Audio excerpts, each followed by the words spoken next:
Um, as a business coach to some of Silicon Valley's top executives, former owner of a high-end post-production studio and lifelong musician, you have a very unique and very high-level perspective on the convergence of music and film, marketing, and community online. It's all kind of coming together. Can you tell us about your view of some of the emerging trends and opportunities for digital media entrepreneurs, as Sure, well as maybe some of the skill sets that are required for success going forward? sure.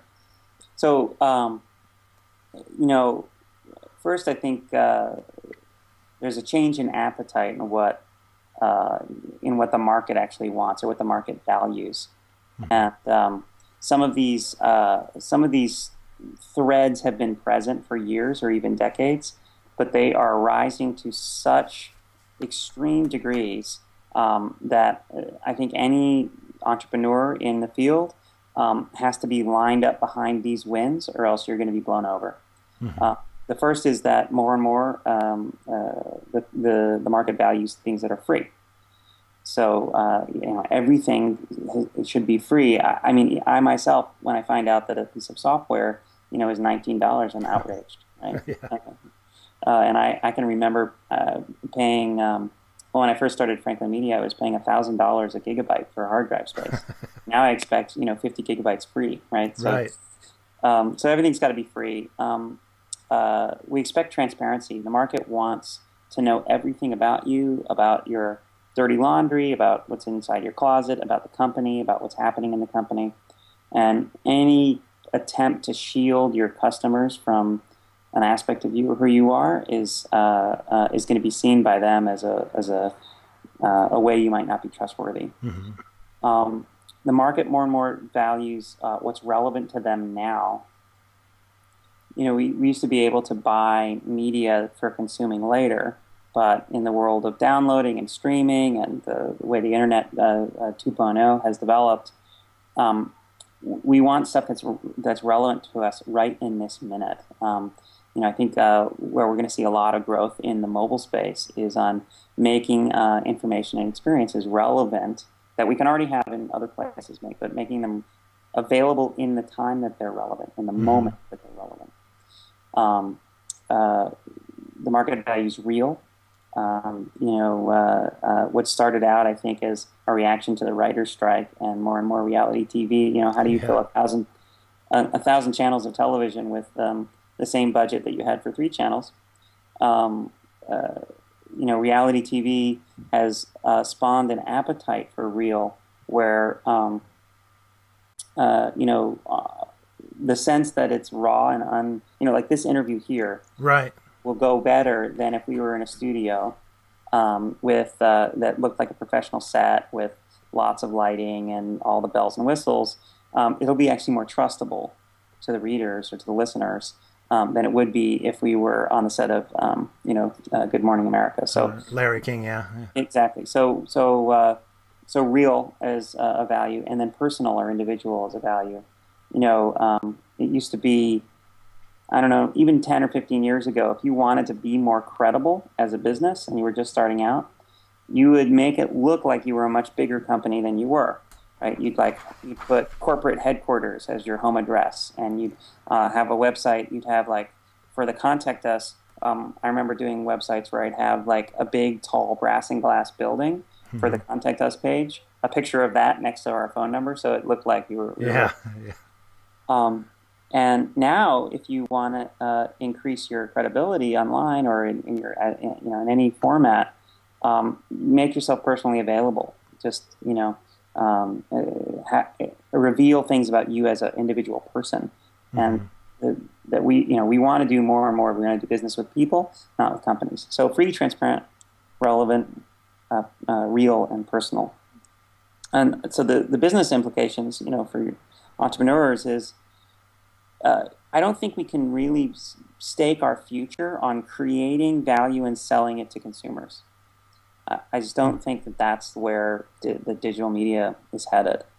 I think that we have to aggregate, package, and accumulate value that's created by the presence of consumers in exchange for something we've given them for free. Now, the first and most famous model doing it this way is Google, right? Where Yeah. created this huge free service, and then based on the people using that service, it was able to aggregate value from their presence. Facebook has done the same thing. I think all the big digital media wins in the future are going to head in that direction. Um, you know, so we're packaging community value. Community events, physical or virtual, I think are going to, they're going to play a bigger role in the P&L. So, you know, as you take the music industry, recorded music, I think the future of recorded music is that it's all going to be free. And the only money that artists can make are then therefore from the live events, from shows and rock concerts and Merchandise and yeah. stuff. So even the merchandising, I think the margins you're going to see shrink and shrink. It's going to be the shows. It's going to be the in-person experience. And those prices are actually more than accounting for the drop in recorded media. I was just invited, my cousin's an opera singer. She invited me to see her at the opera, and it's $200 a ticket. You know, it's amazing what the live events will go for, but of course it's sold out. So you also need to build your business because of the value on personal. You've got to build your business around what you can uniquely bring.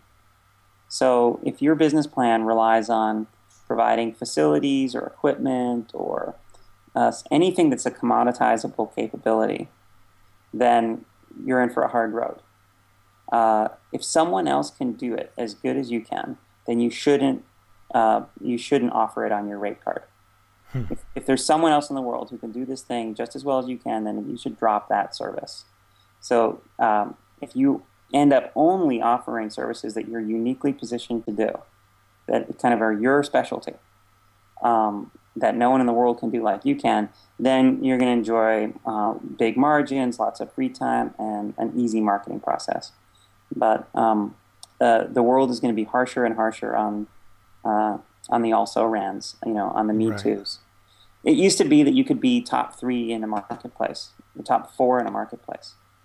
Like the top 3 company, you know, they think about the top 3 automakers, stuff like that. That used to be a coveted position, but in digital media, there is no number 2. You know, if you think about like Netflix, eBay, Google, and what are the number 2 companies behind those? Right. You know, what's this? You know, it's like, you know, I think, oh, auctions.com, but you realize that eBay actually owns that. You know, so like there is no number 2, and that's going to trickle down, I think, to the individual entrepreneur. You know, if you're the underwater Steadicam action guy, then there is going to be no number 2, right? If you're the filmmaker who makes, you know, documentaries about food and wine, there is going to be no number 2. So you've got to be the one that does what you do. So to some entrepreneurs, that might sound a little daunting, a little scary. Like, you know, what arena do they jump in? Because, you know, that sounds kind of scary. But at the same time, and on the flip side, there's tremendous opportunities that are opening up every day. Just like Facebook wasn't around that long ago, Google wasn't around that long ago, and they've changed the world. Yep. I would say there's good news and bad news. The bad news, as you identified, is it's a hard road, and you can't kind of phone it in and be a hack and make any money. It's not going to work.